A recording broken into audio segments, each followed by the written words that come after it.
పచ్చిగా మాట్లాడాలంటే ఈ శ్రీ చైతన్య కాలేజ్ వాళ్ళు తోలు మందమై కొట్టుకుంటున్నారు. ఎస్, ఈ మాట నేను ఎందుకు అంటున్నానంటే ఆగస్టు 9వ తారీఖున మేము 60 మంది పిల్లలకు ఒకేసారి ఫుడ్ పాయిజన్ అయితే ఆ పక్కన ఒక దిక్కుమాలిన క్లినిక్ ఎస్ఎస్వి క్లినిక్ అని, అందులో ఎంబీబీఎస్ చదివిన డాక్టర్ ఉంటాడా లేకపోతే ఏ చదువు సందర్భాన్ని మొద్దులు ట్రీట్మెంట్లు ఇస్తారా తెలీదు.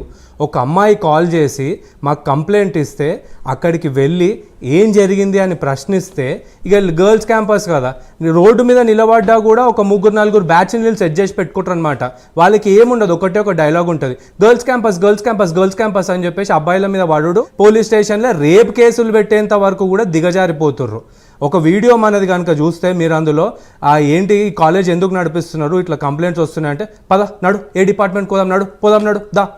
ఈ రకంగా శ్రీ చైతన్య కాలేజ్ యాజమాన్యంలో మొత్తము ఏ డిపార్ట్మెంట్ పోదాం అన్నాడు చూసుకుందాం దా పద అని ఈ రకంగా. ఏ డిపార్ట్మెంట్ కి పోతారంటే మీకు చిన్న ఇంటరాప్షన్, ఆల్రెడీ వాళ్ళందరూ ఇలా అండర్ లో పనిచేస్తున్నారు. కంప్లీట్లీ అదే, నువ్వు ఏ డిపార్ట్మెంట్ కా నువ్వు ఆడ మా మనుషులు ఉంటారు అని చెప్పేసి ఆ బలుపు మాటలు మాట్లాడిర్రు. 3వసారి ఫుడ్ పాయిజన్ అయినప్పుడు ఆ రోజు మా మీద దాడి చేసిర్రు.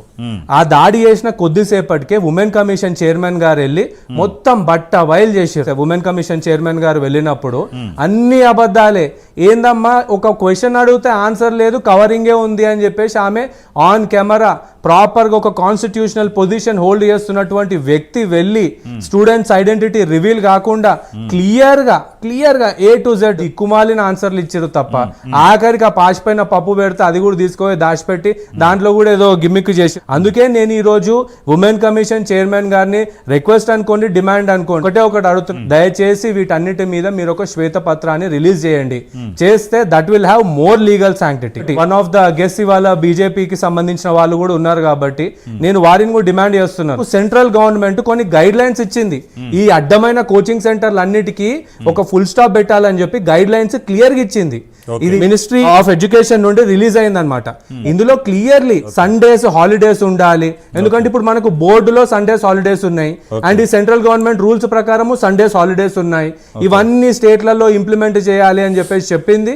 ఇక్కడ చట్టాలన్నింటినీ అమల్లోకి తేవట్లేదు. బీజేపీ ప్రభుత్వం ఉన్నప్పుడే సెంట్రల్ గవర్నమెంట్ ఫామ్ చేసినటువంటి రూల్స్. ఎడ్యుకేషన్ అనేది కాన్కరెంట్ లిస్ట్ లో వస్తుంది కాబట్టి స్టేట్ గవర్నమెంట్ కిందకి ఈ ఇంటర్మీడియట్ ఎడ్యుకేషన్ బోర్డ్స్ ఇవన్నీ వస్తాయి కాబట్టి మీరే దీనికి చట్టాలను రూపొందించండి అని చెప్పేసి గైడ్ లైన్స్ ఇచ్చిర్రు. అందరి విద్యార్థుల యొక్క మానసిక ఒత్తిళ్లు ఇవన్నిటిని దృష్టిలో పెట్టుకొని వాళ్ళు గైడ్ లైన్స్ తయారు చేయడం జరిగింది.